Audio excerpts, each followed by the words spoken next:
The mushroom speaks, and our opinions rest upon what it tells eloquently of itself in the cool night of the mind.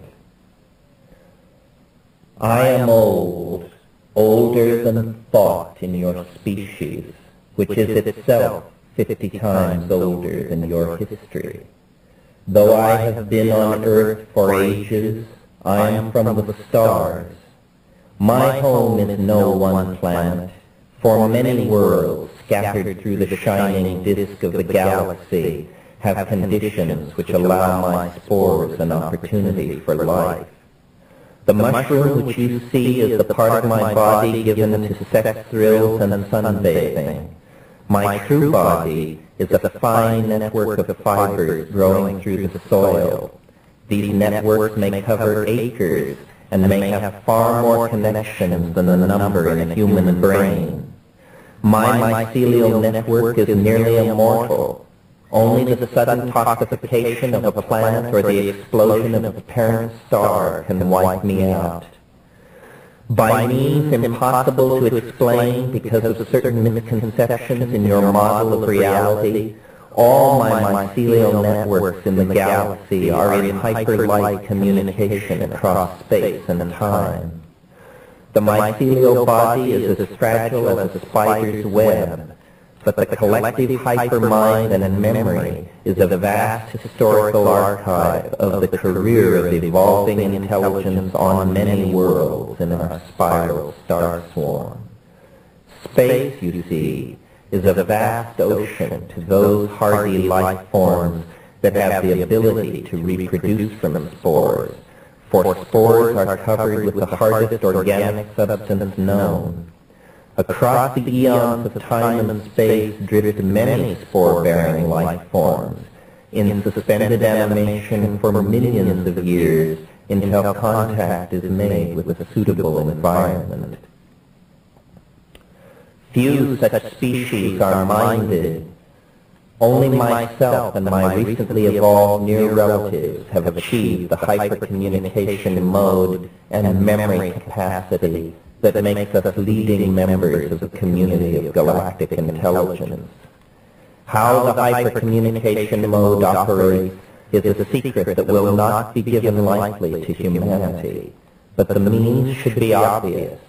It is the occurrence of psilocybin and psilocin in the biosynthetic pathways of my living body that opens for me and my symbiote the vision screens to many worlds. You as an individual and mankind as a species are on the brink of the formation of a symbiotic relationship with my genetic material that will eventually carry humanity and Earth into the galactic mainstream of the higher civilizations. Since it is not easy for you to recognize other varieties of intelligence around you, your most advanced theories of politics and society have advanced only as far as the notion of collectivism. But beyond the cohesion of the members of the species into a single social organism, there lie richer and even more baroque evolutionary possibilities. Symbiosis is one of these. Symbiosis is a relation of mutual dependence and positive benefits for both of the species involved. Symbiotic relationships between myself and civilized forms of higher animals have been established many times and in many places throughout the long ages of my development. These relationships have been mutually useful. Within my memory is the knowledge of hyperlight drive ships and how to build them. I will trade this knowledge for a free ticket to new worlds around suns less forsaken and nearer galaxy center. To secure an eternal existence down the long river of cosmic time, I again and again offer this agreement to higher beings, and thereby have spread throughout the galaxy over the long millennia. A mycelial network has no organs to move the world, no hands, but higher animals with manipulative abilities can become partners with the star knowledge within me, and if they act in good faith, return both themselves and their humble mushroom teacher to the million world all citizens of our star swarm are heir to.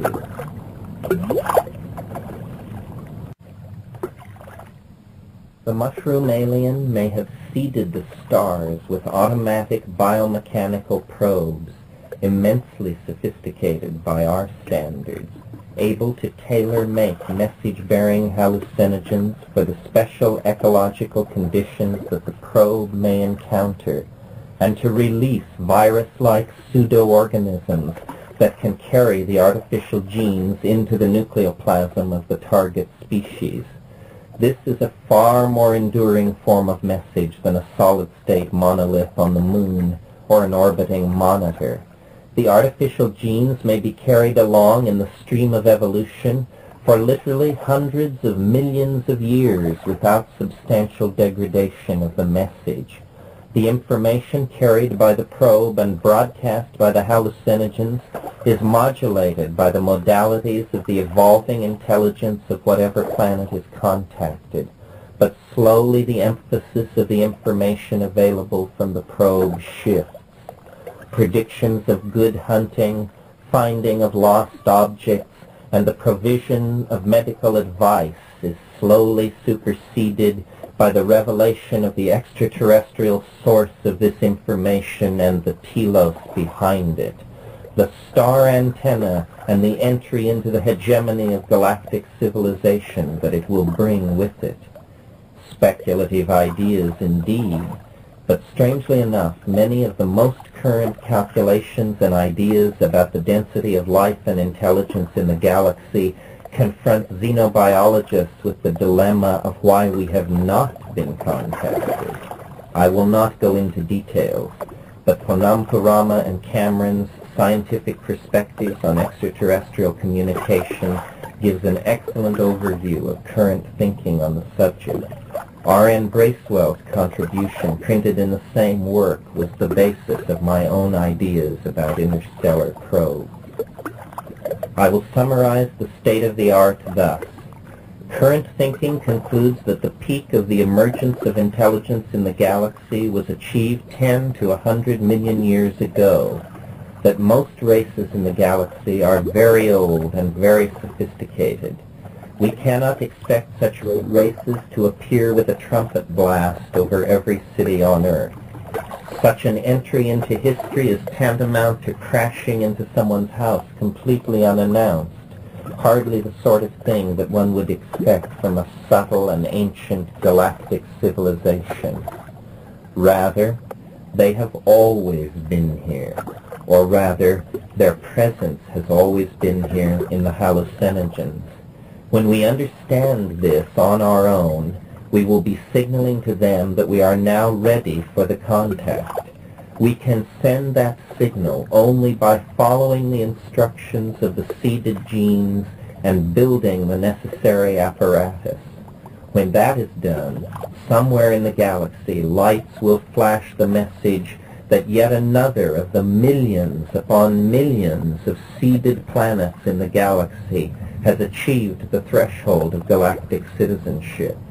Current estimates are that even in a galaxy teeming with intelligence, such a threshold is passed by an intelligent species only every 100 or 1,000 years. It is a joyous moment even for the galactarians. If such a speculation has any validity at all, then its very articulation signifies the final moment of the pre-contact phase, and signifies also the pressing need to attempt to explore the psilocybin trance and to understand the role that Stropharia cubensis is playing in the